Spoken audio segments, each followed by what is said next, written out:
In this video, we'll be doing question 3 of the January 2023 exam. The following diagram shows three quadrilaterals P, Q, and R on a square grid. Q and R are the images of P after it underwent two different transformations. A. On the grid on page 9, draw the image of the quadrilateral P after a 1. Translation by the vector 10, -4. Label the image P'. This simply means that each point on the object will move 10 units to the right and 4 units down. After we have translated all 4 points to their new position, we can join the 4 points and we would get the position of P'. Part 2 of the question also asks us to draw the image of the quadrilateral P after a reflection in the line y = 0. Label this image P'. Alright, so here on my diagram, I have identified the line y = 0, which is the x-axis. The number of units from each point to the mirror line will be the same as the number of units from the mirror line to the image of those points. For example, this point here is 4 units away from the mirror line, and the image of that point will also be the same distance. So if we do this with all of the points, we're going to find the points on P'.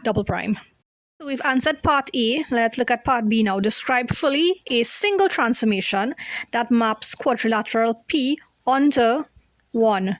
Quadrilateral Q. And on observing P and Q, you see an obvious size difference. So this is obviously an enlargement. To fully describe an enlargement, we're going to need 2 bits of information. That would be the center of enlargement as well as the scale factor. Let's locate the center of enlargement firstly. Right, so if I were to join any point on the image to the corresponding point on the object, as I have here, and extend the line, and I do this with the others as well, you will see that all of those lines meet at a particular point. That is the center of enlargement. So it's -10, 7. We also need scale factor. Normally we use side on the image over the corresponding side on the object to find scale factor, but it's difficult here to count the exact number of units making up the side. So we can use the height. Right, so we're going to do this. Height of image over height of object. So the image here is Q, which has a height of 9. The object has a height of 3.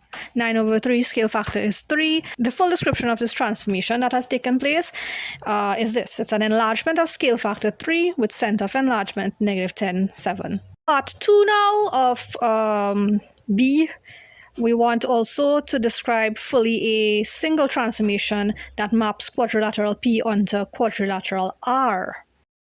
Quadrilateral P and quadrilateral R, if we were to check the height of each from it's a kite, so from the tip to the tail, it's 3, so there's no size difference. We could say the images are congruent. So this is not an enlargement. You'll see a change of direction. So definitely not a translation in this case. So it's either a reflection or a rotation. If we were to join, let's say, a point to its image, and let's do that with a second point as well, and its image, you'll see that those lines that we came up with, they are not parallel to each other. So this is not a reflection. Right, so it has to be a rotation. To describe a rotation, we're going to need several things. We're going to need, firstly, a center of rotation. So let's try to locate that. We're going to find the perpendicular bisector of those 2 lines. Right, so here I have the perpendicular bisector drawn in of both lines, and they are meeting at a particular point, which is -4, 2. That is the center of rotation.